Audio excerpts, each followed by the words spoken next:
There is currently a shortage of epidemiologists in the US, and according to the US Bureau of Labor Statistics, the demand for epidemiologists is projected to increase by 30% through 2030. But why is that the case, and what does that mean?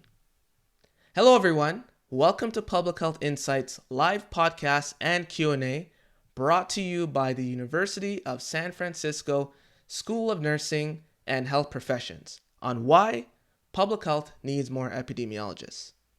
My name is Gordon, your host for this episode, along with my co-host Purva and our special guest, Dr. Annette Regan. Hi.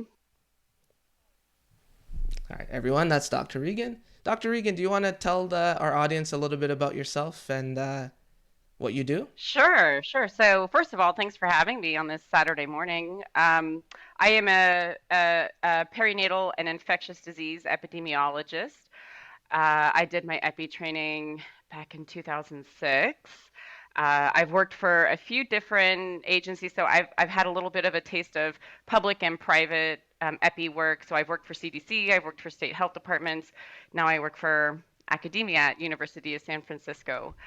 So my background is in maternal child health. Specifically, I do a lot of immunization research, and I am really excited to be here. Wonderful, wonderful. Thank you for introducing yourself. And speaking of introductions, Purva, did we get any introductions in the chat? Oh, no worries.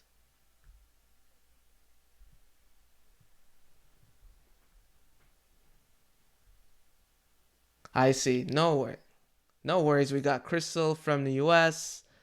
We've got Haley. Oh, he's Haley from San. Oh, we got some San Francisco folks here. Okay. And okay, nice to meet you all. Nice to meet you all. And we also might take the time as well, Purva, to introduce ourselves. We can share our LinkedIn profiles so that people can connect with us and meet us as well. So if you, to the extent that you're interested in what we do, you can, connect with us, send us a little message, and we can start the conversation offline. But yeah, nice to meet everyone. And while I'm at this too, I will plug our podcast. If you haven't, for those of you who are joining who haven't heard our podcast, it's called the Public Health Insight Podcast, and it's a fantastic resource for all things public health and global health. We cover a variety of topics ranging from the Sustainable Development Goals, the social determinants of health, career and professional development opportunities, job searching tips, and much, much more. So we encourage you to subscribe to the podcast. The links should be in the chat as well. Wonderful. And looks like we have Tafi from Germany and Arcana from BC. Oh, shout out to the BC folks in the call. Okay. All right. So let's get into the questions. The reason that you're all here to hear from Dr. Regan on her wide array of experiences in epidemiology. So the following questions that we're going to go through is a consolidation of what was sent in when you registered for the event on Eventbrite. We'll do our best to get through as many of them as possible, keeping in mind that we'll be prioritizing the ones that are specific to epidemiology rather than public health in general. So let's get into it. Dr. Regan, let's start with the most simple question of all. What is epidemiology? Yep, that's a good way to start. So there's a formal definition of epidemiology, and that would be the study of the distribution and determinants of disease in the population. So essentially looking at disease at a community level. But I think I like to think of it more as epidemiologists are disease detectives. So we're doing detective work to identify what's going on, who's getting ill, why are they getting ill, what can we do about it. So they're really the boots on the ground public health people. Awesome, awesome. And that sounds like a lot of work, especially if we're in the times of COVID-19 pandemic or if there are other disease outbreaks. Can you tell us a little bit more about what you would say for people's expectations from a work-life balance perspective? Yeah, that is a great question.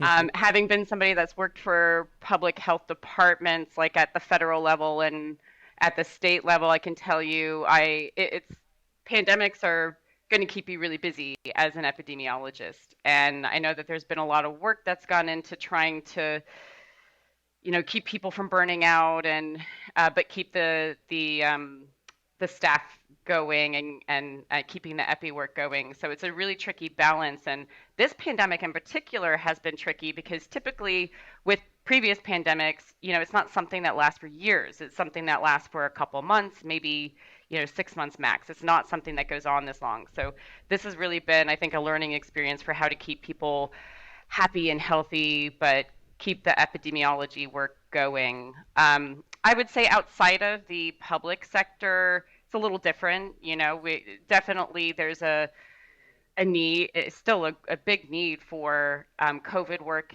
in the academic setting and NGOs. We're all busy with COVID right now, but I think the pressure is a little less. Like if you're working for the state or a local health department, you could expect to be, especially during a pandemic, but even outside of a pandemic, you could expect to be on call. Some people, Mm, especially if you're one of the medically qualified epidemiologists, you might be on call. You'll have a rotation. So you might be on call for like a full week, and that includes weekends. But they mm, do try to rotate okay. it because obviously we need that work-life balance. So yeah, it kind of depends on where you are, if you're in the public sector or the private. And pandemics are going to be, yeah, definitely a more intense time. But the idea is pandemics shouldn't last forever. Hmm. Hmm.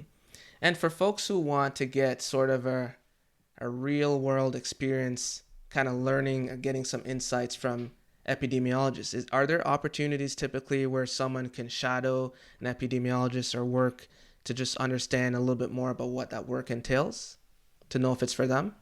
Is that common? Yeah, so I mean, it gets a little tricky in the public sector just because there are, restrictions on data, and if they're working with patients and things like that, there can be some confidentiality things. But I think public health professionals are pretty open to being shadowed if somebody reaches out to them, especially if they're already in a public health program.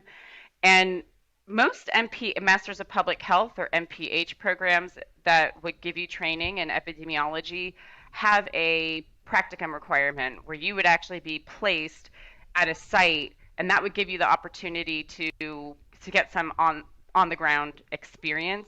Although, I appreciate that that's you've already committed to the master's program at that stage. But I think reaching out to public health professionals, they're pretty open and um, pretty nice people, pretty open to sharing their experiences, and like to get involved in mentoring and advising. So I think there's some opportunities out there if you put the hand Hmm. out. Perfect. And what would you say are, if you could pick out a few core competencies of what would make an effective epidemiologist, what would those be? Yeah, so I think the top one I would list would be curiosity. So if you're not Curiosity. somebody that likes to, yeah, if you're not somebody who likes to problem solve, you don't like figuring out the who done it, or you got to have a curious mind. You got to be interested in solving problems, finding the answer, because that's really at the core of epidemiology. So if you just don't care, probably not for you, because you're going to have to do a bit of work to get to the solution. I think you also got to have some critical thinking and problem solving skills. It would help to have some analytical abilities. So it is helpful to have a like for data, working with data, and because a lot of epidemiology is data driven. And I also think so leadership, obviously, all public health professionals, I think, need to be leaders. But another biggie that's really emerged during the pandemic is communication. Mm, So I don't think we get a lot of training in this, at least not, when I was doing my public health training, but I think it's something we really need. So being good communicators, being able to, as an epidemiologist, you're going to be doing some amazing analyses, but at the end of the day, you're going to have to take what you did, drill it down to the basics, and be able to communicate it to everybody. So if we can't do that, we're not really doing a great job at not really doing a good job.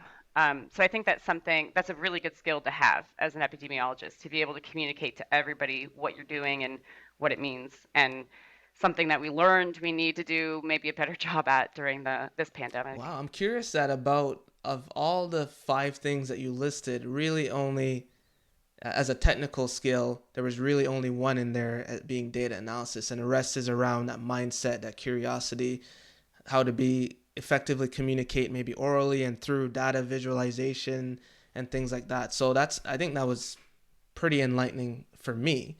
Yeah, perfect.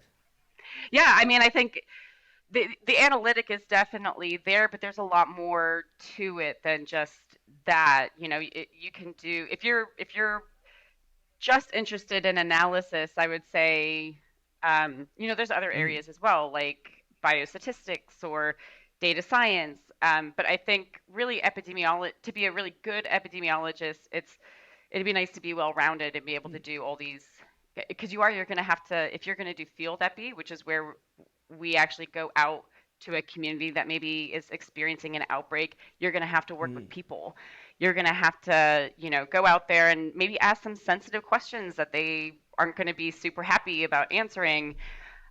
You're going to have to go out and maybe implement control procedures. Like, there's a lot of uh, social things that you have to do as an epidemiologist. So having that communication and social skills can be really, really handy. And yeah, I mean, it helps to mm-hmm, like what you're doing. So if you don't have that curious nature, then you know it, it just helps, because that's what I love about epidemiology. Like, um, I get called a data geek sometimes, but I mean, I love that somebody hands me a data set and they're like, I have this question and I can't figure out the answer. And that's one of my favorite things about the job, going through this data and being able to say, a couple of weeks later, this is what I think is going on. Um, I think that's really fun. I like problems. interesting. And for you mentioned like biostatistics or biostatisticians as being something separate from epidemiologists. Is there something an epidemiologist would typically do as part of their scope of practice that a biostatistician wouldn't normally do? Well, I think they're really Mm-hmm. close partners. They're hand in hand. So a lot of schools, you'll see epidemiology and biostatistics is combined, like they're in one department. So they're really closely partnered.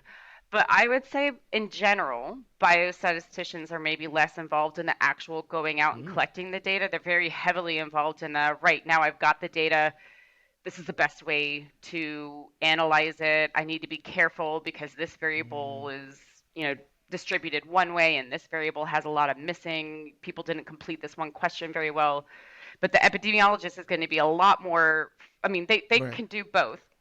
And a lot of epidemiologists do get trained um, quite heavily Mm, okay. quantitatively, but Mm-hmm. not all. Like, some epidemiologists are that, they're out collecting the data and doing the case Mm, finding and um, contact tracing, figuring out who could potentially be infected, doing a lot of that more social side of epi. But in general, I would say the defining feature would be epidemiologists are a lot more involved in the collection of mm, the data, whereas biostatisticians are mostly focusing on mm. the Okay. analysis. So this sounds incredibly exciting. Right now, I'm working at a health unit in Canada, not as an epidemiologist.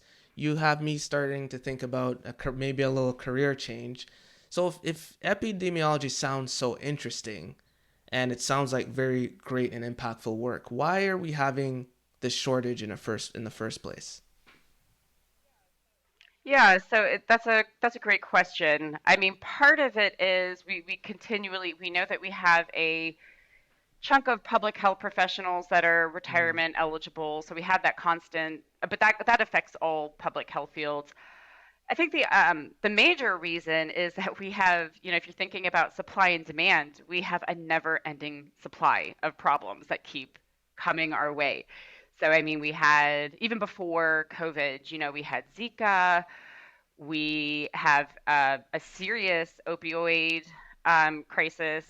We have a never-ending stream of problems that keep coming our way, and as these problems build, the demand for epidemiologists to help tackle these problems just increases.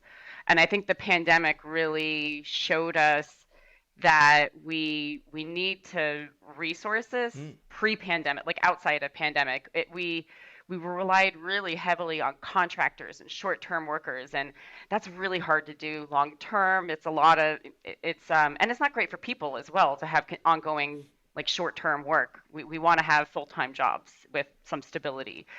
So I think that really, there's been a lot of this is really eye-opening that we need to have epidemiologists trained in the health departments or private sector ready to go, and it needs to be done outside of a pandemic. So I think that's really helping to drive we've got the health problems driving the demand, and I think, as part of this pandemic, we're realizing we really need to invest in public health professionals and epidemiologists being one of those areas. And what do you see as the most problematic thing that could come from us not meeting that demand for epidemiologists? Uh, so one of the problems that I have seen in, just having previously worked in health departments is, so you have all these different functions that an epidemiologist is meant to do. And obviously, when we're in a crisis setting, we go to, if we don't have enough people to do all the roles, we go to, all right, what is the most critical? The most critical at the start of the pandemic was, figuring out what's going on, how is this spreading, how can we control it, who's getting ill, doing that, doing really intensive, trying to follow up every single case to figure out what's going on. Obviously, as the pandemic goes on, it's impossible to follow up thousands of people every day, but really intensive basic, what we call basic field epidemiology. But that means that all these other things that we're doing, we don't have the capacity to do. So that'll be things like investing in our surveillance infrastructure, doing our research and evaluation, so looking to see if interventions are working. It also means that we're pulling from other areas. So people got pulled from, from chronic disease surveillance, from so I still am close friends with a lot of my CDC colleagues, and I know, people get pulled from tobacco, people get pulled from Mm-hmm. reproductive health. So if we're pulling these people to staff, COVID work or whatever the next, maybe it's monkeypox now, Mm-hmm. then we're not doing that work, and that, that obviously that work is needed, and it means there's other areas of health that we're unable to address. So that's really problematic. We want to be able to have our epidemiologists tackling everything they need to without having to pull people. No, that's a very salient point. And working in the public health myself, I do see that.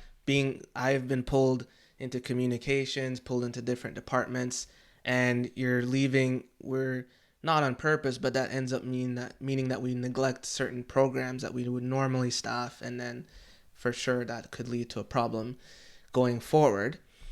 I wanted to hone in on something you mentioned a little bit before around the competencies that an epidemiologist would need to thrive in their work setting, and that brought up the question around: is there a traditional path to enter epidemiology, given that you could epidemiology could benefit from a variety of skill sets? So is there a one way to get into epidemiology? What are some of those common ways that you tend to see people ending up in epidemiology through their education? Yeah. So the pathway to an epidemiologist, I would say, just like any MPH student, there's no one size fits all. There's no, we are seeing a trend towards people completing a bachelor's in public health, but by no means is that a necessity. We get people coming into epidemiology from all sorts of different areas. Psychology is a big one, and that was Mm. me. I actually did not even know what epidemiology was before maybe like a month before I applied to the program. I was a psychology grad, and I loved math. I took math classes for fun in undergrad, and I mentioned I'm a data geek, Mm-hmm. and I learned what epidemiology was, and I said, I think I actually want to do that instead of continuing with my psychology studies. and I got into the program. I loved every single class I was in. So I was like, this is definitely for me. So there's not necessarily a traditional pathway or one pathway that you have to follow. It does help. It's not a necessity, but it does help to have, an undergraduate statistics course under your belt, just because it gives you that experience and what it's like to, that is not the day to day of an epidemiologist, but you do have to have some understanding of what the different types of data are, Mm-hmm. what variables look like, what it would feel like to analyze data. And if you hated statistics, it might be not necessarily, like I said, it's not your day to day, but without having at least that first Mm-hmm. exposure, it's kind of hard to say if you're gonna like doing the data type Mm-hmm. things that an epidemiologist does. Um, so it's helpful to have a stats course in preparation, but not necessary. But yeah, we get people from psych, from health science, even outside of the health sciences. I've had people. I've known people that have done their MPH following uh, like business type degrees, Okay. who initially thought they were going to go into accounting, then decided to do epidemiology. So really, it can range. You can do you just need to have an undergraduate degree to be able to get into the a master's program. Mm. Okay.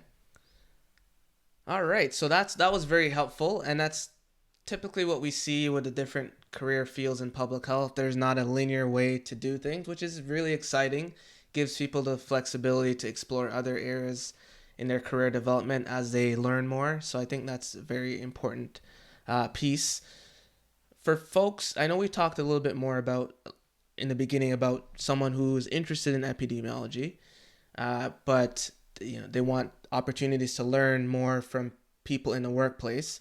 But for internships specifically, is there a process, maybe in the U.S. where people who are getting educated in public health or another discipline, if they wanted to pursue some kind of internship in epidemiology, is that something that's commonly available?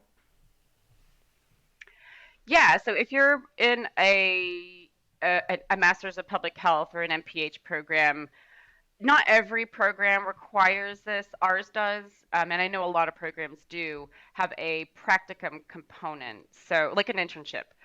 And if you are a somebody who is planning on going into epidemiology, we'd be advising you to look for placements and like an internship site that is going to give you that epidemiology experience. So I usually recommend trying to find a placement at a local or the state health department, Mm. uh, because that's going to give you a really good taste for what it's like to work in that public setting and make a decision if that's for you or if you prefer to be in a research setting or in the private sector.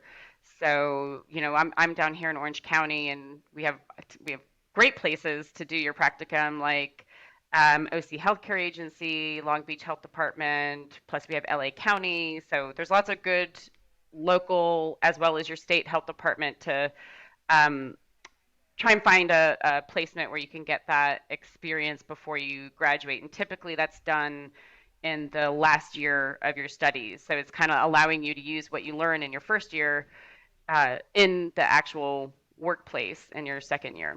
Okay, that's very useful.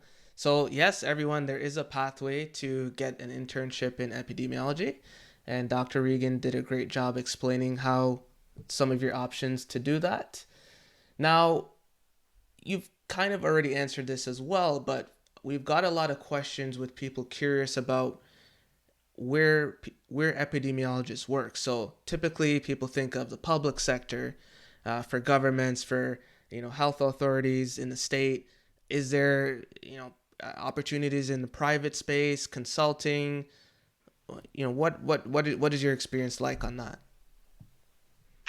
Yeah, yeah. So, yeah, we tend to think about like contagion and the people that are uh going out and working up outbreaks and things like that, which is definitely, a big part of epidemiology and what I thought I was going to be doing when I started out. I wanted to be like Kate Winslet in Contagion. Um, and then I realized it was really, really hard, and the work-life balance is tricky. But there's a lot of other roles besides that Kate Winslet role. So you've got, yeah, even within in the public sector. So you've definitely got most epidemiologists work according to the Bureau of Labor Statistics. They work for the state government, but they're or the state health department. But there's definitely, it's been flagged that local health departments really need more epidemiologists. We're just not staffing those particularly well. And then there's also, of course, a ton of epidemiologists that work at the Hmm. federal level, like at CDC or other FDA, other agencies. And then you've got international, so WHO and other international organizations. And then outside of the public sector, there's also a wide range of places for epidemiologists. So you've got hospitals. Hospitals generally have an epidemiologist working in infection control. You've got nonprofits and non-government organizations, healthcare organizations, so big insurance providers like Kaiser Mm-hmm. or Blue Cross Blue Shield. They typically have somebody that's trained in epidemiology doing some analysis for them, research institutions, as well as universities and academic institutions like Mm-hmm. myself now doing epidemiology Mm, research. wonderful. So Yeah, big big range, range. big And range. on while we're on that topic, we have a lot of, internationally trained individuals or students who are looking to, migrate to the U.S. and are wondering about job prospects and if there's a certain pathway through which they can enter the workforce in terms of the value that they bring. Do you have any words of wisdom or resources that you can point them to? Yeah, so we do there are quite a few epi programs that I know for ours, I think our the proportion of international students is somewhere between Oh, 15 and wow. 18%. So quite a few epi programs do provide MPH to or do serve international students. And there are some training programs that are available. I know I mentor a couple international students, and they've gone on to secure, this was mostly in Mm-hmm. research because Right. that's what I do, but they've gone on to secure research Mm-hmm. epidemiology positions at different universities and have had the university sponsor their visa because they are now upskilled, have the epidemiological technical skills to do very specific work. One's working in mental health. Um, Another one is working in chronic disease. So there are pathways to once you've upskilled with that epi training to find employment in the U.S. I would say, in honesty, there's not like a large number of positions, but they are there and they are Mm-hmm. possible. And then there's also postgraduate Mm-hmm. training programs. Some of them do take international students, and as well as postgraduate epidemiology Mm-hmm. training programs that you could do in your home country if you wanted to Mm. return. While we're on the topic, did you want to get into a little bit about USF's new concentration in epidemiology for the MPH program? Yeah, go for it. Sure. Yeah, Yeah, let's get into yeah. that. So tell them what do they need So, to know about the program? When did it start? What does it focus on? yep. So we launched this starting in fall of 2022. So this is an applied epidemiology and population health methods concentration. So we have a couple different concentrations at USF, and that's really to help you specialize in the area that you're interested in and that you want to work in. And up at main campus, we have a behavioral health, we have a health policy, and our community and public health practice concentration. So what we've talked about this shortage in epidemiologists, and what we decided to do was really enhance the epidemiology training available down here in Southern California. So there are a lot of MPH programs, not as many epidemiology programs. And we really, as an epidemiologist, I looked at this and said, there's a need. And in particular, so this isn't just an epi and biostats program, this is an applied epi. So what that means is we're more focused on giving you hands-on training in things that you'd actually be asked to do at a health department, at a private institution, at a university, but post graduation, like we're going to teach you how to use Oh, GIS, for example, so you can learn how to map disease rates for the state, for the county, for the country, whatever. We're going to teach you how to program in R, and we have a data visualization course that we offer. So teaching you how to actually create the visualizations that you're going to need to communicate to your health department, to your research team, to the general community, whatever, what's going on with the data. So we really more focus on the hands-on rather than, you definitely get the theory, but the emphasis is on how to actually do it. So that the idea being once you graduate, you're ready to roll. You're highly you would be able to get dropped at your local health department or whatever it is and start working with their data and answering all those really serious questions okay, that they that's have. fantastic. So yeah, sorry, I should tell you, it's a 2-year program, like the logistics, 2 years. That includes fall, summer, fall, spring, summer. It's 43 units to complete, and we offer this in hybrid. So you can be, this is all you're doing. If you're a full-time employed, this could also fit your schedule because we mix between online and in-person instruction. So we try to offer this in a really flexible format so it's available to everybody.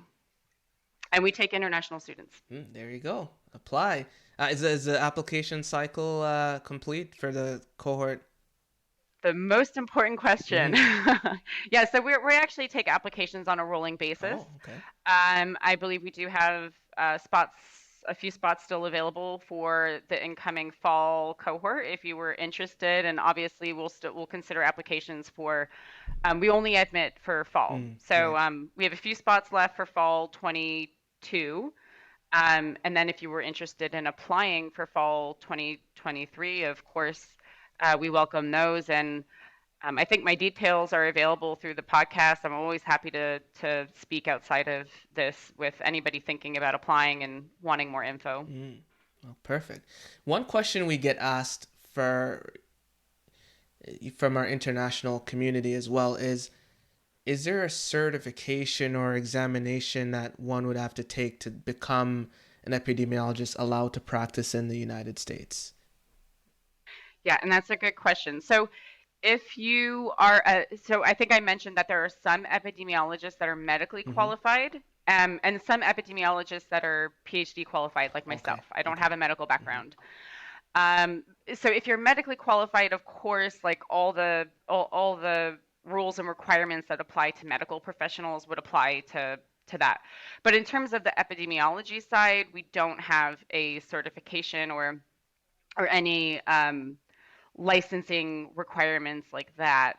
I would say it's helpful to have something in your portfolio to be able to show, like, hey, this is what my training was in epidemiology. This is what I can do. So if you have like a report that you were involved in, if you have a paper that you published or something, it's always helpful to have that to back up, like, this, in addition to my training, this is what I've done.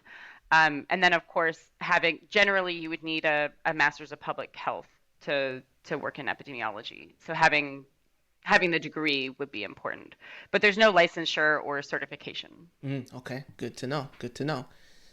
All right. So we're gonna move on to our fun, exciting segment called Insight Blitz. Dr. Regan, you ready for a little rapid fire? You ready? All right. So this is our segment called Insight Blitz, where we'll ask you a few questions or read some statements submitted by our audience, and you'll provide very brief responses to each of them. All right. Let's begin. So, what's one key advice you would give for undergrad students wanting to pursue epidemiology at the master's level? I would start talking with your start talking to different programs, seeing where you feel like you might fit, and maybe even reach out to a local epi. There's some actually really good podcasts and like this Hmm. one, and some others that where you can actually reach out to an epi to chat with them. So I'd recommend just starting some conversations and looking where you want to All go. right, conversation starting. What is the most important step someone can take to land their first job as an epidemiologist? I'm gonna say conversations again. Okay. I mentioned the social skills, putting yourself out Hmm. there. So being really purposeful with where you're going to do if your program has a practicum requirement, getting a practicum at a place where you think you might want to work, building those connections with people that might be your potential employer in future, and putting yourself out there. So my first job was, I just mentioned to somebody I was looking for a job, and they said, "Hey, I'm looking for somebody to do analysis." And so I think just having those conversations and not being afraid to put yourself out there can really help you make that jump from school to employment. Awesome. Awesome. What is the best way, or some best ways that you can think of, for people to develop their skills in epidemiology outside of the classroom, or for professionals to keep their current skills up to date? Read Mm. a lot of reading. So there's a lot of good journals and uh, news outlets and things like that. But reading, keeping up to date with what's going on in epi, and but outside of reading, a little more fun. Going to conferences, going to events. Like so, we're back in a setting where conferences are on, and conferences can be a really good place to you can sit and absorb what's the cutting edge, what's going on in the field, where is it going, what are the new things, so you can in a couple days soak all that in. So reading and conferences. Okay, you heard it. Reading and conferences. What statistical software do you suggest learning, or any kind of programming or script language that people should have as a starter as they make their way into epidemiology? As a self-professed data geek, I love this question. So the hard part's going to be keeping this No, I short. think we're gonna love Um, all of it, so go for it. okay. So I right now I would say the way to go is R. To be honest, R is free. It's used outside of public health. It's used widely. The script is based on, or the programming is based on something called S. Uh, it's like I said, it's free, it's open access, and it's explosively growing the types of analyses that you can do in it. I also think, because a lot of what we do is creating map, pretty maps, pretty graphs and things like that. They need to look Hmm. good because you want your audience to go, oh wow, and really clearly see based on all this hard work that you've Hmm. done, but really clearly in one picture see, right, this is what's going on. And I think art does a really good job at creating those visualizations.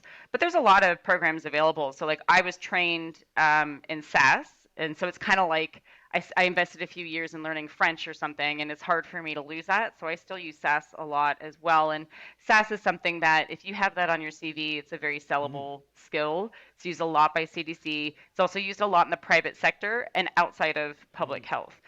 So people who are data managers and things like that, even outside of public health, use SAS a lot. And then there's other programs like Stata, SPSS. SPSS is used probably less commonly, but I'd say my and this is Hmm. personal, um, are R and SAS, and I think those are highly sellable skills if you can get trained up in them. SQL coding is another thing that if you're really into data, something I wish I was better at, but if you can code in SQL, that is also a very useful skill, especially as we move more towards, there's a big push towards working with what we call Hmm. big data. So data sets that have millions and millions of people, and a lot of the coding that you need to work with those types of data systems is SQL Mm. based. Lovely. Now I must ask a follow-up question on that. So for folks who are maybe just starting off learning these things, is there certain courses that are highly recommended out there? Is it the University of YouTube? What would you suggest for people who want to get started on these?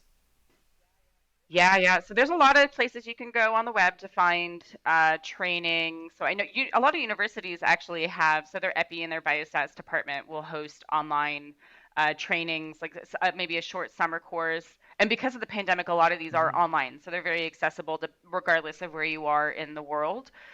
So you can find a university that is hosting a summer course, or even during the fall or spring as well. You can, Coursera, of course, has a ton.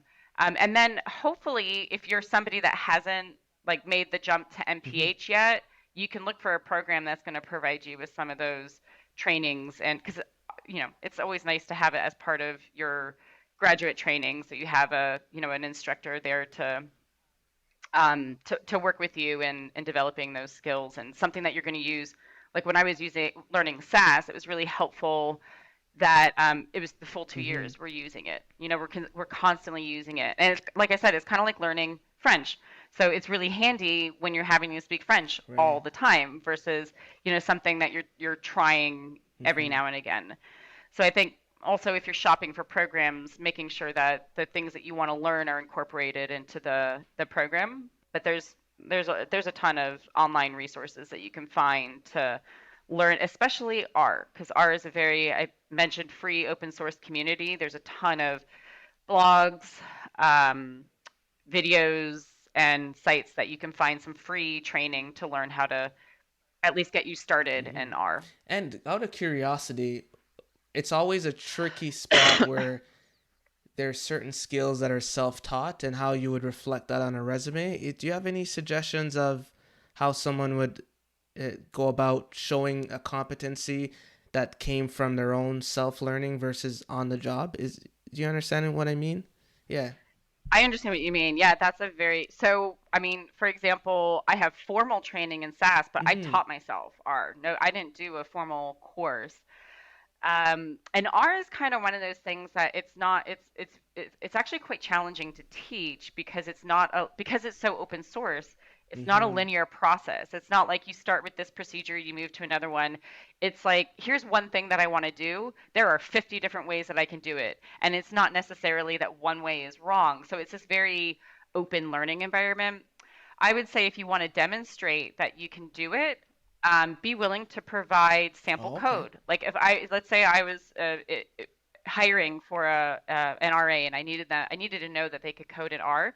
If they provided me with some, as maybe last page of their CV or as an attachment or something, some code that they worked up, or an example of a project that they did and the analysis they did, it's really helpful because it shows me that they do know how to code, they know how to do analysis. So being able to provide a concrete Hmm. example where you've applied it would be really Okay. handy. All right. That's a pro tip right there. All right, so that brings us to the end of our rapid segment. We went a little bit over, but the value that we got was instrumental. So it was worth breaking our little in-house rules.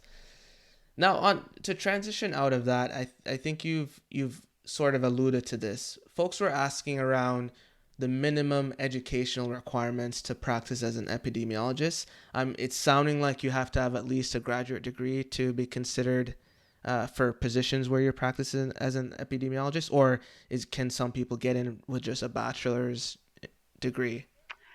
There are some epidemiology like I don't think you would be classed as a Okay. formal epidemiologist typically, but there are some epidemiology like positions that you can do with a bachelor's. So things like during the pandemic is a great example. Getting involved in the contact Mm, tracing team, like a bunch of people on that team aren't necessarily, haven't completed an MPH, but they're doing epi work under the mm, supervision of an epidemiologist. But if you want that formal epidemiologist title, generally you'll need to complete a mm-hmm. MPH, um, and there are higher degrees as well. I think there were some questions about in what case would you need to do a Right. Yeah, you can. PhD. Yeah, you can get into that one too. Yeah. Okay.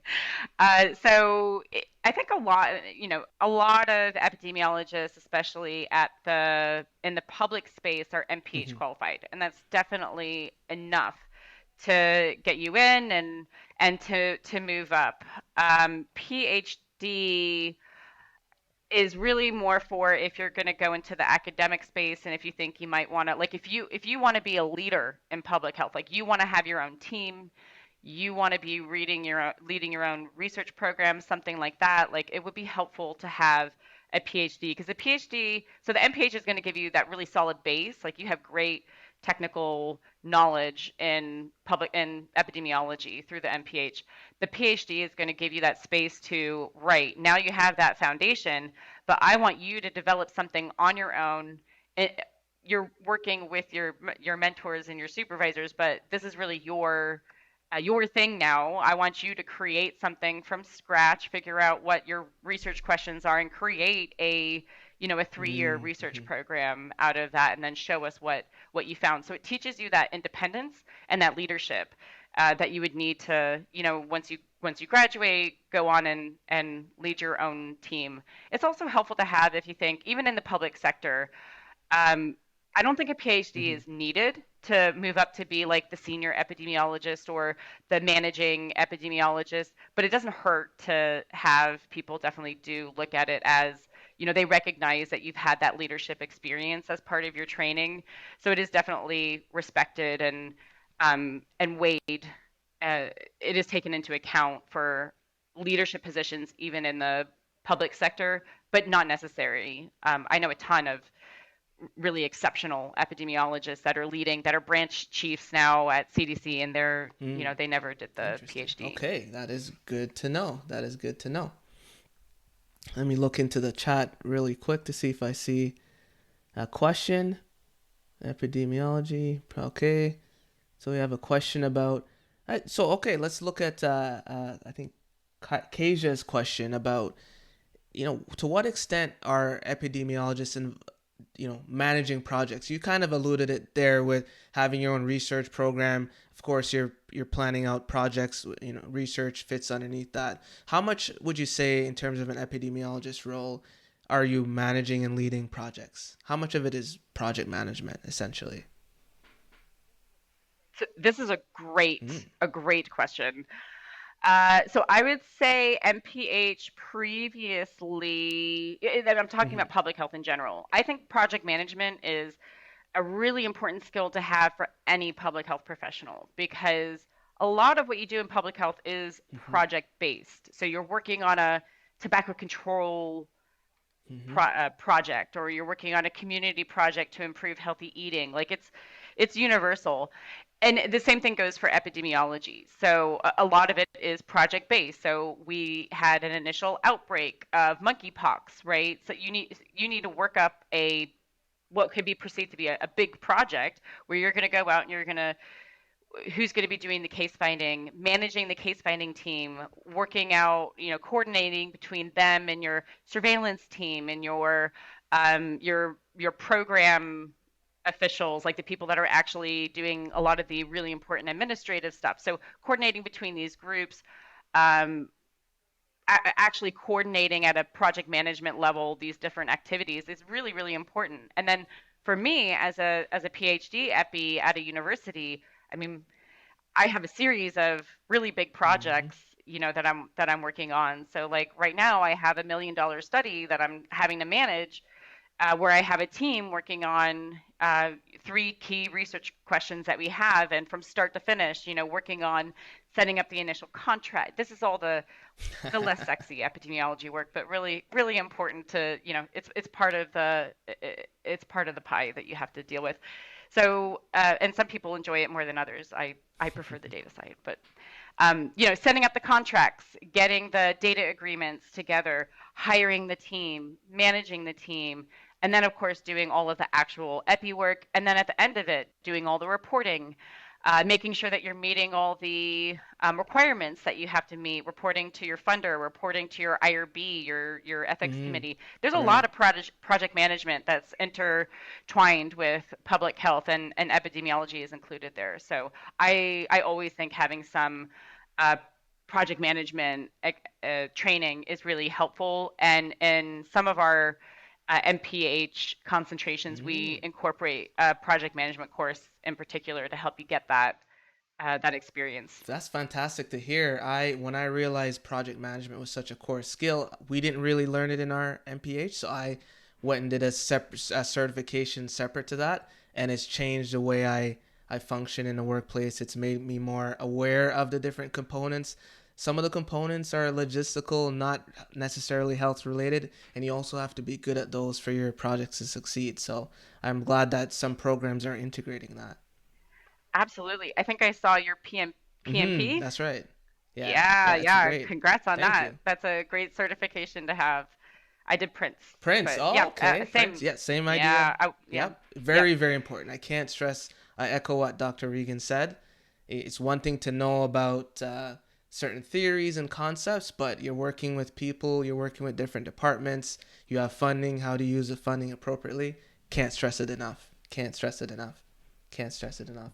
Now, just to shift gears a little bit as we wind down in the next 5 minutes here, to talk about, what does epidemiology look like in the future?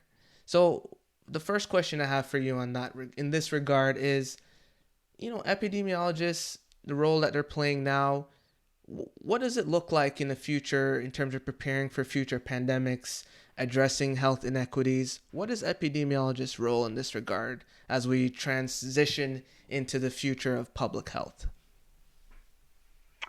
Looking at health inequity in Mm, particular. okay. Mm-hmm. Yeah, yeah. So I think I was thinking about this and prep for this morning. I was thinking about the different areas of epidemiology that I think we're at critical need Mm-hmm. for. Social epidemiology. Okay. So there's a whole field of epidemiology dedicated to how our social settings and environments can create these health Mm-hmm. disparities.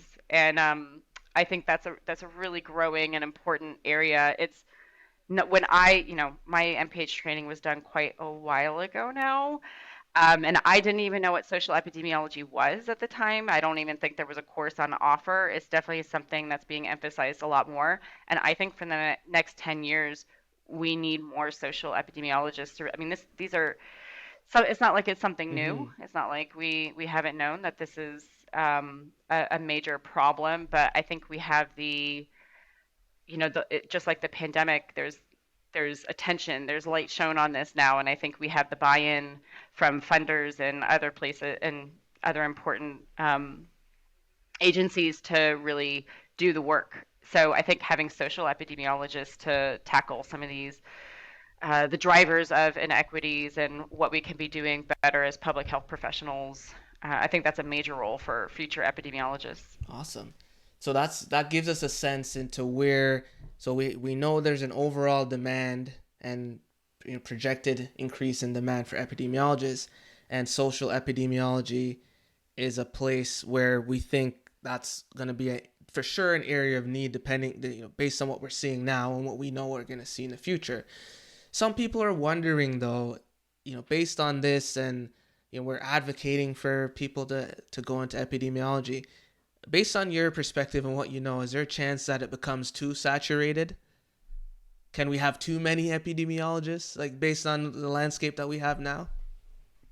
Can never have too many of it. No, I think it's a fair question. If we're saying, but this shortage has been pervasive. Mm. It's been Mm-hmm. long-standing. We had it before the pandemic. It's worse now during the pandemic, and I don't think it's going to get any better. So, I think of it, again going back to that like supply and demand. I mean, right now, I think it's pretty clear that we have a never-ending supply of problems. And as long as we can continue to advocate for the Mm-hmm. funding for epidemiologists, which I think that argument is pretty clearly made right now, I don't see us getting to a place where we have Mm-hmm. saturation. Um, I just think the shortage is so big, the supply is so high that it's hard to see um, us having too many epidemiologists. Mm-hmm. It's kind of like having too much money. Is it possible? I don't Yeah, think there so. we go. I would tend to agree with that. I would tend to agree with that. And sort of the last question to wrap everything up, and those in the audience, remember to stay to the end for an announcement on our live giveaway. But what is being done to promote so funding in terms of having more epi positions available? That's something for sure that we need. But for folks who are at the point in their education or career where they're deciding what they want to do for their next 20, 30, 40 years in their career, what is being done now to incentivize people going in epidemiology who have kind of a mind and skills to succeed in that aspect? Like, are we thinking about scholarships, other kinds of promotion just to incentivize people going into that part of public health? Yeah, so I would say there are a lot of public health schools are um, trying to subsidize Okay. the cost of a graduate program. We're one of them. So we in particular really want to emphasize this issue that you raise, this really important issue of health inequities. And so for students that we feel are in particular interested or likely to address Mm. social justice issues, we have some scholarships that we set aside called social justice scholarships, and that it at least helps to bring down the cost of the MPH program a little bit. And a lot of universities are doing that. I think the other thing, so during the pandemic, we saw a lot of interest in or renewed interest in studying or pursuing a career in public Mm-hmm. health. So a lot of public health programs have started to expand, trying to look at how we could expand the number of seats available in programs.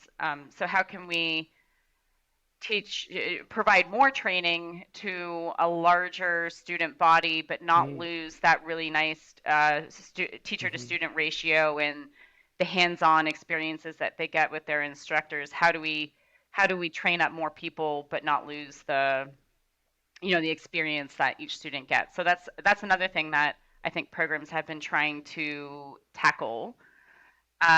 So yeah, creating more seats, trying to bring the cost down as much as we possibly can. And there are some, depending on what area you want to go into, you can find some scholarships for public health Mm-hmm. studies. So it doesn't stipulate if you're going to go into behavioral health or policy or epidemiology. It's just public health generally.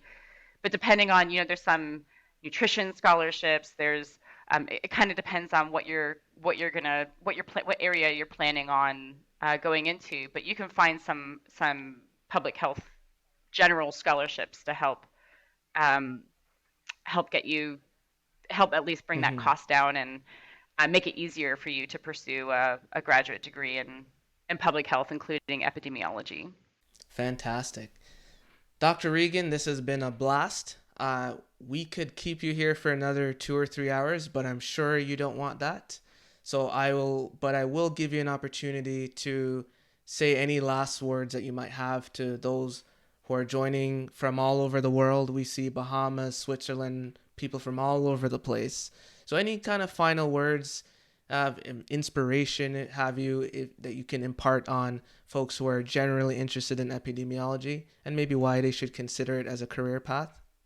Yeah, time flies when you're having fun. Yeah. Um, so I think my final words would be, epidemiologists we're the eyes and the ears of public health. So we're the folks that help let the world know what's going on and where we're going and helping to provide that direction. It can be an intense field. It's a really fun and rewarding field. I have never in one day of my life regretted being an epidemiologist. It's just like I said, with the constant supply of health problems, you will never be bored as an epidemiologist. So I hope that I've given you all a little bit of a taste of what it's like to be an epi. If you didn't know what epidemiology was before, I hope you have a general idea of what we do and the fact that we need more epis. And I wish you all luck with thinking about your futures in public health or outside of public health if that's where you are. Thank you, Dr. Regan. And our audience, before you go, just a final announcement on our live giveaway. Anyone from any country is eligible to join our giveaway contests. We're giving away a tailored coaching session and you can use it for any purpose that you like. We have done office hours before where we've provided mentorship for hundreds of students, and we'd like to continue to do that.